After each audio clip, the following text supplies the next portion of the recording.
Roger, give me that gun, run. Right along that back, baby. Aim hot. Clear hot.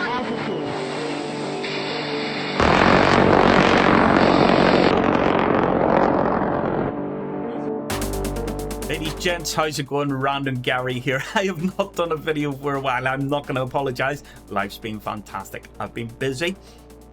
Nature of the beast. I am on today to talk about Prince Harry's statements in his book. In particular, his statements in and around Afghanistan. What has been reported, and I think this is really important, what has been reported has made the military look unprofessional, quite crass, and unemotionally involved in what we do on the battlefield. And I'm here to put my lens on what my reality is of that. Why am I doing that? Well, I spent 12 years in the British Army. I was a forward observation. I was part of a forward observation team. And we called in the artillery, the airstrikes, the mortars, the attack helicopters. I was the artillery controller. I was a CCA controller, so close combat attack. I could bring those attack helicopters to bear on the battlefield. I was also awarded a Tier 2 Gallantry Award. You'll see that up above me there. I received something called a Conspicuous Gallantry Cross for my actions in Afghanistan. I've met the royal family on many occasions. I was a team captain at the Invictus Games back in 2014, and as such, I had a lot of interaction with Harry. What I'm seeing and hearing from him at the minute, it bears no resemblance to what I've seen and what I spoke to back in 2014. I am pissed off. Genuinely, I am pissed off. I feel the need to put the voice out there of some of these forward observers and some of these people who had direct control over the assets that Harry was flying, and just add some context. Now, it's really important that we say that we've only got the context from the people reading what's been released. I've seen what has been reported as being the full context. It does balance it up a little bit, but it's still not quite painted the real picture for the civilian that's never been involved in these kind of engagements in Afghanistan. So statement number one, the big statements that I've been seeing coming across Twitter is Harry made up kills. Now, it's really important to remember here that the asset that he was flying is classed as a force multiplier. It can use weapon systems and sensors that aren't available to the average ground troop. So I spent all of my time with the infantry on the ground with those forward fighting troops. Quite often, whenever you were engaging an enemy, you were shooting at tree lines, you were shooting at little murder holes, as we would call them, holes cut in compounds. It was really difficult to confirm if you had engaged anybody unless you fight through the position, and that was not always possible.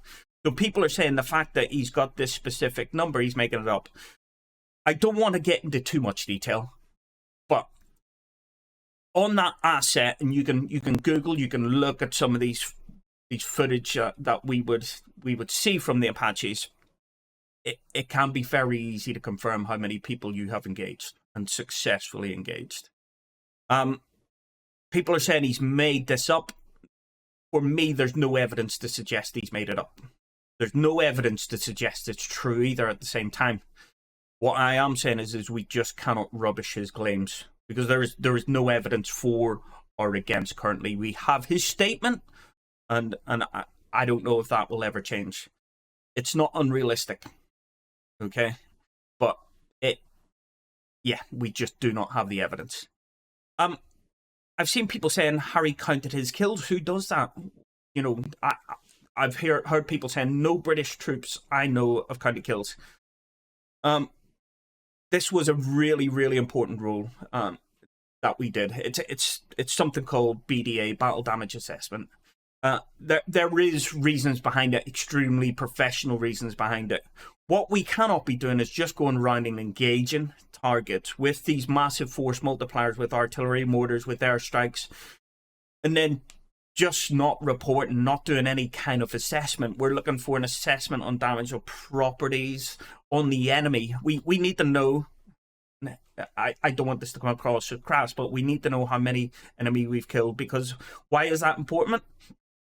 If we go in and fight the enemy in a similar position in a couple of days, and it feels like no enemy have been removed from the battlefield, then they've got significant reinforcement chain. They're able to redistribute troops back into that position. They've got that reserve capacity.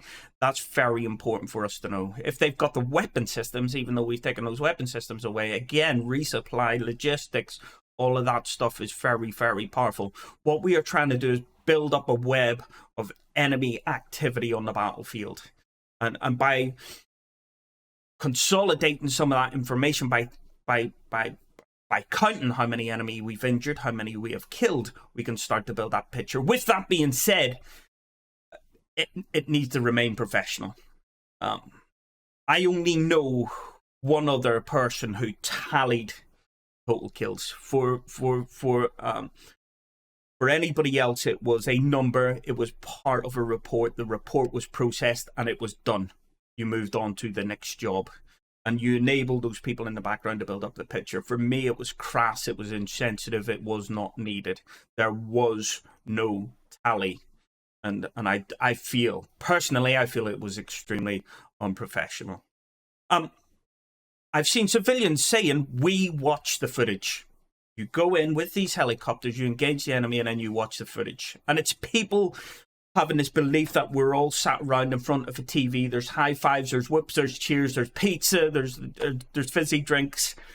That cannot be further from the truth than what actually happens. I'm not going to talk about the location, but the people directly involved. If there was an urgent operational requirement, we would review the footage on occasion. We were not reviewing it for celebration. We were using it in order to improve our processes, our procedures, and overall our performance. We were listening to things like the engagement control, so what information was passed to the pilot, how the pilot passed it back, that communication. We were looking at if we were describing a point on the ground, was the gunner, were they focused in on that same point on the ground? Whenever we were given our talk guns, our reference points, were they easily understood? And what you got to remember here is I'm on the ground, that pilot's up above. Our perspectives are two completely different things. Now, whenever I say, I need you to look at this area here and I need you to look for this point of reference on the ground, for me, it might look really obvious. For that pilot up there, it might not. So for us to be able to see those two separate perspectives and then to have this discussion about it, that is a very, very powerful training and performance improvement tool. We need to understand the ground that we're operating in, because quite often we were just looking at aerial photos. The enemy were able to use a ground that we couldn't understand just from looking at those aerial photos. So for a lot of these missions, there was no engagement that happened from the aircraft, but the aircraft was able to pick up the enemy movement and how they were using the ground. So for us to be able to look at that and review and to see how the enemy were using the ground, what points of ground they were using, again, absolutely critical. And another piece which is it's absolute gold dust to keep our troops safe on the ground is to understand the enemy TTPs, their tactics, their techniques, and their procedures. How they use the ground, what way they're moving, how many people they're moving with, where their weapons are cached, and when they bring their weapons to bear. Are they right up at the front line? Do they carry them right in from the rear? All things that are extremely, extremely important. Now, what I want to say is these were not enjoyable videos to watch, because quite often you could hear the desperation in the ground controller's voice. You could hear the reports of casualties, our killed in action. We would hear all of that and going. Quite often, what the gun has to do is has to slew to the friendly troops. And whenever you're slewing to the friendly troops, whenever you're getting a vision of those front line of friendly forces, you're looking at your own casualties. You're looking at your people in absolute shit. These are not enjoyable videos to watch.